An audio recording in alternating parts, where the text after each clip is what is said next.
It comes off the back of, one of the craziest weeks Sydney has seen in a long time. A 29-year-old man stabbed to death, the 6th attack in 7 days. All these other people shot or been injured. It's totally coming from a different playing field. It's left the hands the Alameddine with. Is there a new crew out there? Sydney, 2022. The harbour city that once shimmered with postcard perfection was now holding its breath. Beneath the skyline, a shadow war raged, silent to some, deafening to others. Burned-out cars smoldered in backstreets. Gunfire cracked through suburban nights. Bodies turned up in the ashes, sometimes beyond recognition. Over just 3 years, more than 30 men were executed. Not random killings, not crimes of passion. These were methodical, targeted removals, hits ordered from behind encrypted screens, carried out with military precision. There was a time when criminal gangs kept their dirty business to themselves. But over the last few years, what can only be called a war has exploded, with crime families and outlaw motorcycle gangs fighting to the death for control of a billion-dollar drug trade. Increasingly caught in the crossfire, innocent men, women, and even children. Tonight, we'll take you inside a top-secret police operation that's part of the fight back. A treasure trove of encrypted messages, including orders to kill, revealing this bloody gang war is deliberate and directed. So they decided to evolve too, a new force, forged in frustration and necessity. A task force designed not to chase the smoke, but to strangle the fire at its roots. Its purpose: dismantle networks, crush empires, and unmask the system that made blood profitable. Its name was Taskforce Morpheus. This is Crime Cipher, faceless, respectful, relentless. We tell the stories beneath the headlines, where police reports fade and silence begins. If you're new here, subscribe now, because tonight we're stepping into the story of how one operation tried to reclaim a city, and whether it truly can. Chapter 1. The Blood Before. Before Morpheus, there was chaos. Between 2020 and 2022, Sydney descended into a cycle of revenge so rapid that even detectives struggled to chart who was killing whom. Every morning brought new briefings, new names, new families shattered. Shootings no longer belonged to the shadows. They erupted on highways, in peak traffic, in shopping centers crowded with families, outside homes where children were playing. The city's rhythm, its commute, its nightlife, its everyday heartbeat, was punctuated by the sound of bullets. Investigators began seeing patterns: torched vehicles used as both weapon and disposal, fake license plates, phones tossed in drains, men vanishing between suburbs like ghosts. It wasn't just crime, it was choreography. There was a time when criminal gangs kept their dirty business to themselves. But over the last few years, what can only be called a war has exploded, with crime families and outlaw motorcycle gangs fighting to the death for control of a billion-dollar drug trade. Increasingly caught in the crossfire, innocent men, women, and even children. Tonight, we'll take you inside a top-secret police operation that's part of the fight back. A treasure trove of encrypted messages, including orders to kill. By mid-2022, the count had surpassed 30 confirmed Underworld killings. Among them were high-profile figures, faces once splashed across tabloid covers, now zipped in police body bags. But others were nobodies, caught in the wrong street at the wrong time. The line between target and bystander was thinning. For detectives, it felt like running up an escalator going down. Each arrest was a headline. They're a mixture. Yeah. Savvy at the top and dumb at the bottom. Correct. But they're the only organised crime group that actually have, their motto is to be visible. Because without visibility, without their banner, they really aren't anything. It's their banner that instills the fear or the intimidation, which is what they need to do business, as opposed to the individual. In 2020, Nick Martin was boss of the Rebels gang in Perth. Chapter 2. Enter Taskforce Morpheus. July 2022. The announcement came like thunder through the news cycle. NSW Police launched Taskforce Morpheus. For the first time, multiple law enforcement arms, homicide, organized crime, intelligence, and federal forces would converge under one banner. Not to share notes, but to share command. Their purpose wasn't just solving crimes. It was dismantling entire ecosystems. At its core, Morpheus was built on 3 pillars: stop the shootings, destroy the networks, cut off the money. The homicide squad handled the bodies, mapping each killing against the next, tracing patterns that suggested hierarchy and retribution. The criminal group squad brought deep expertise on bikie gangs, ethnic syndicates, and cartels that operated across state lines.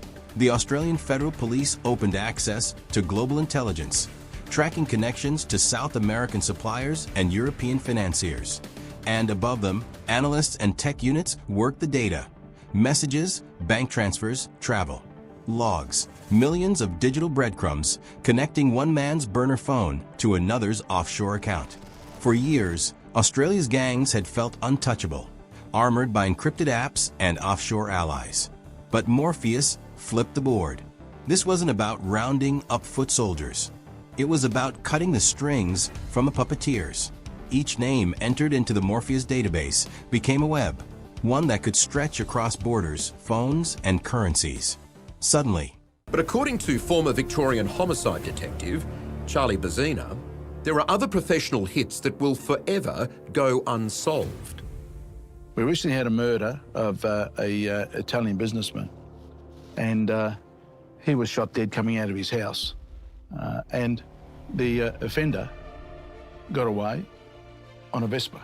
And that showed the sophistication, different level about doing it quietly. There's been allegations that they may have brought someone in from overseas to do the job not known here. There was no cartridge cases left at the scene. It was done early hours of the morning. They knew exactly what this male was doing. There is no one size fits all, so there's no system. There are young people who kill someone because they farted in the same room as their mum. It's as simple as that. There are other people that kill people because they've been paid to do it, or because they're settling a family score, because they've been at odds with each other forever. They'll kill someone just to get a reputation. I mean, you've got 25 bodies on the street, innocent people, long-time Underworld figures, members of bikie gangs, crime families. It's tit for tat, it's calculated, and I think if you look at the millions and millions of dollars that police have had to put into fighting it, there's no doubt that it's a war. Police will often talk about the rule book of the Underworld that, you know, supposedly existed back in the day, where there was I guess it's a bit of an honour among thieves. There was a code. And if there was any doubt that that no longer existed, I think it's probably best shown that it was gone in late 2022, when 2 women were shot dead as they were about to head off to a night out together. And Lametta Fadlala is someone who was known really well to police. I think probably the best way to describe her is a female gangster. She was somebody who rolled with a lot of Underworld figures. Chapter 3, Weapons of War. Morpheus wasn't built on brute force alone. It carried a new arsenal: digital, psychological, and global. 1. Digital surveillance. Police had spent years fighting in the dark. Gangsters communicating through encrypted systems believed to be untouchable. Then came N0M that a network criminals trusted. A device they used freely. A trap they never saw coming. For years, every message, plan, and hit order passed through a system secretly controlled by law enforcement. It was a modern-day Trojan horse, and when it opened, it changed everything. With access to global databases and tech allies from Europe to the US, Taskforce Morpheus gained a god's eye view of Sydney's crime world. They could watch conversations unfold in real time, link aliases to real names, and identify patterns invisible to traditional detectives. 2. Financial mapping. Instead of chasing shooters, Morpheus chased the cash. Money moved faster than bullets, and it always told the truth. Investigators mapped laundering networks across car dealerships, high-end apartments, and shell companies that existed only on paper. Every luxury watch, every gambling debt, every bag of cash leaving a nightclub was data. And that data became weaponry. 3. Coordinated strike raids. When the time came to move, they didn't knock. They arrived like a wave. Multiple raids at dawn synchronized across suburbs, leaving no room for escape or warning. Firearms, designer drugs, encrypted phones, seized in seconds. Each arrest was a headline. For cyber and drone surveillance, eyes in the sky, digital trails on the ground. Drones hovered above safe houses, tracking vehicles between warehouses and ports.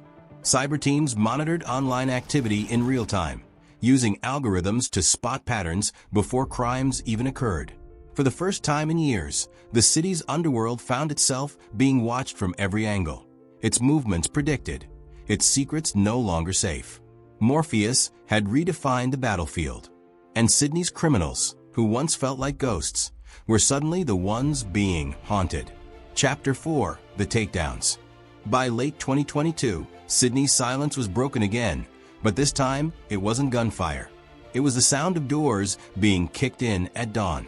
Dozens of simultaneous raids thundered across the suburbs: Auburn, Parramatta, Punchbowl, Liverpool, Bankstown. Streets that had learned to fear the sound of bullets now woke to the sound of police boots and battering rams. For once, the violence wasn't coming from the underworld. It was coming for it. The results were staggering. Millions in cash seized. Dozens of firearms confiscated. Luxury vehicles impounded. Each one a symbol of power turned into evidence. Cocaine, meth, and pills stacked in evidence rooms like a nation's worth of poison. Chapter 5: The Cracks in Morpheus. But no operation, no matter how powerful, is perfect. Behind closed doors, not everyone agreed on Morpheus methods. Civil rights groups warned that the mass collection of data and use of surveillance tech blurred the line between investigation and intrusion. How far could the state go before the hunters became too powerful? Even within law enforcement, questions grew. Could any task force truly stop the cycle? Or would the vacuum simply fill with new faces and fresher blood? The underworld, after all, was learning too. Syndicates splintered into smaller, quieter cells, more agile, harder to trace. Communication shifted to encrypted platforms unknown to investigators. Payments were replaced with crypto wallets and coded transactions. The violence didn't vanish. It evolved. Shooting slowed, but the tension lingered. Drugs still flowed through ports at record levels.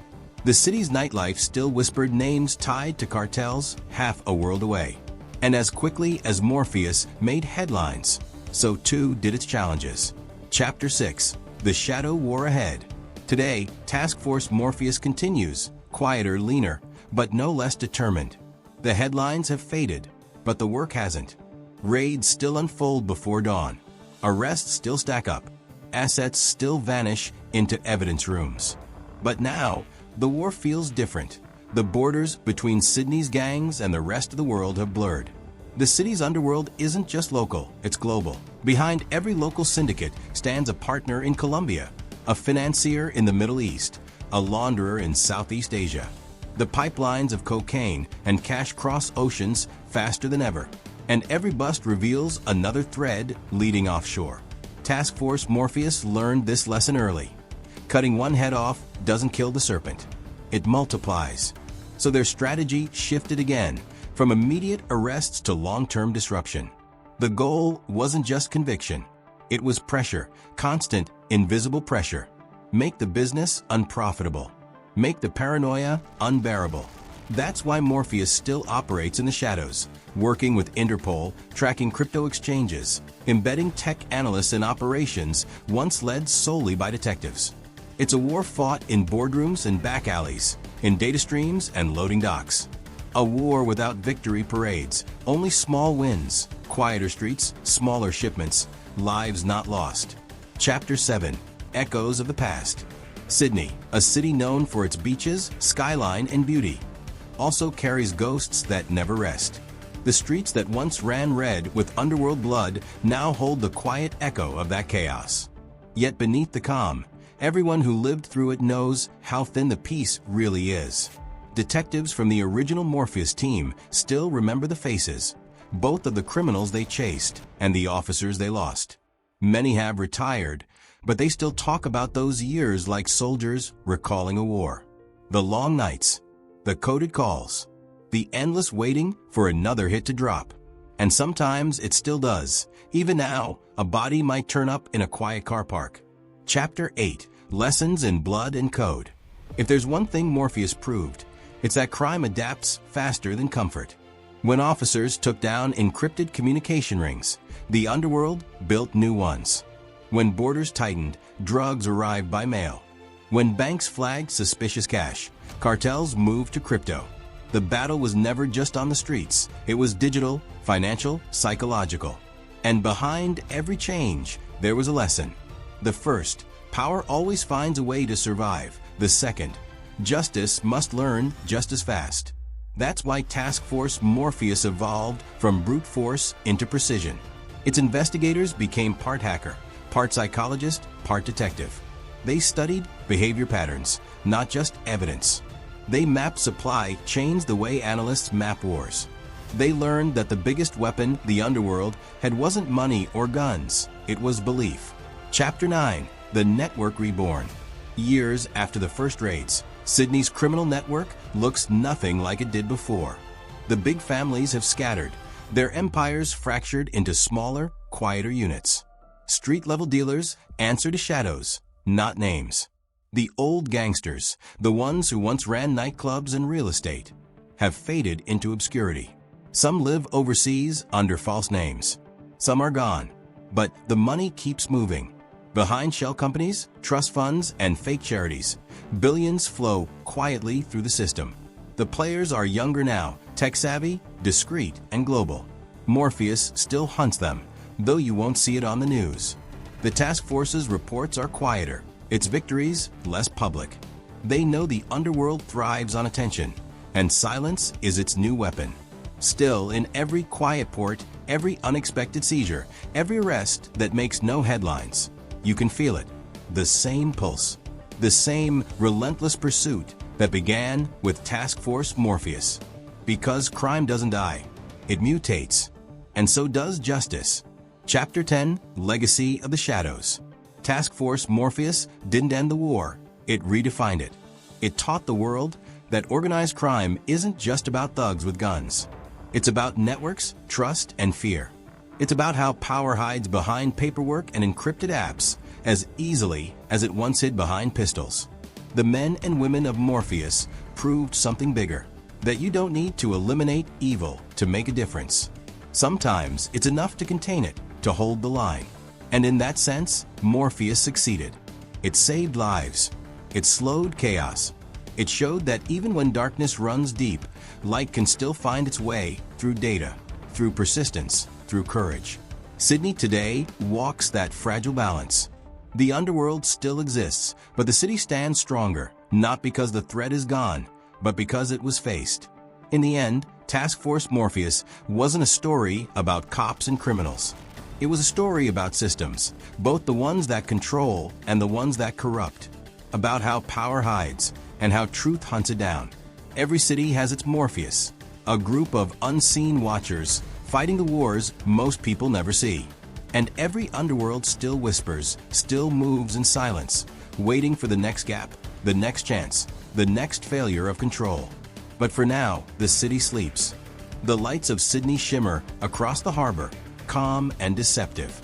Because in the world of crime and justice, there's never truly an end.